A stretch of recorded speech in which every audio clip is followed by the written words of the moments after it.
Hey guys, merry Christmas, welcome back to Minion TVs. അപ്പോൾ ഇന്ന് Christmas ആയിട്ട് P ജിയിൽ തന്നെ ഇരിപ്പായിരുന്നു. നമുക്ക് ലീവിൻ്റെ ഷോർട്ടേജ് ഉള്ളത് കാരണം നാട്ടിൽ പോയിട്ട് വരണത് നടക്കത്തില്ല. അപ്പോൾ ഈവനിങ് ചുമ്മാ ഇരിക്കല്ലേ, പള്ളിയിലെല്ലാം പോയിട്ട് വരാമെന്ന് വിചാരിച്ചിട്ട് നമ്മുടെ കലൂർ പള്ളിയിൽ പോയിട്ടുണ്ടായിരുന്നു. ഞാൻ ഇതുവരെ പോയിട്ടില്ല. ഇതുവഴി പാസ് ചെയ്യുമ്പോഴൊക്കെ കണ്ടിട്ടുണ്ട്. ഒരു ദിവസം പോകണമെന്നുണ്ടായിരുന്നു.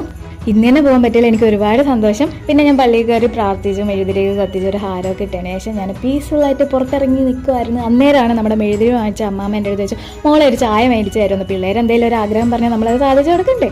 അങ്ങനെ ഞാൻ ആ ചായയൊക്കെ മേടിച്ചു അമ്മാമ്മയുടെ കയ്യിൽ കൊടുത്തതിന് ശേഷം ഞാൻ ഊബറിൽ കയറി നേരെ ഞാൻ ബ്രോഡ്വേയിലേക്ക് പോയി. അവിടെ എന്തിനാണ് പോയതെന്ന് എനിക്ക് സത്യത്തിൽ അറിയത്തില്ല. ചുമ്മാ പോവാം, ക്രിസ്മസ് വൈബ് അടിക്കുമെന്ന് വിചാരിച്ച് പോയതാണ്. പക്ഷേ ഒന്നും ഉണ്ടായില്ല. പിന്നെ അവിടെ നിന്ന് നേരെ ഞാൻ ബോബാലയിൽ പോയി. അവിടെയും കുറേ ദിവസമായിട്ട് പോകണമെന്ന് വിചാരിച്ചു. അത് ഞാൻ വേറൊരു വീഡിയോ ആയിട്ട് ഇട്ടേക്കാം, ഷോർട്ട് വീഡിയോ ആയിട്ട്. അപ്പോൾ അത്രയേ ഉള്ളൂ. ഇത് കഴിഞ്ഞിട്ട് ഞാൻ നേരെ പി ജിയിലേക്ക് പോയി. നടന്നു പോകുന്നുള്ള ഡിസ്റ്റൻസ് ഉണ്ടായിരുന്നുള്ളൂ. അപ്പോൾ അത്രയേ ഉള്ളൂ. നിങ്ങൾക്ക് ഈ വീഡിയോ ഇഷ്ടപ്പെട്ടാൽ ലൈക്ക് ചെയ്യുക, ഷെയർ ചെയ്യുക, സബ്സ്ക്രൈബ് ചെയ്യുക. See in the next video. Tata.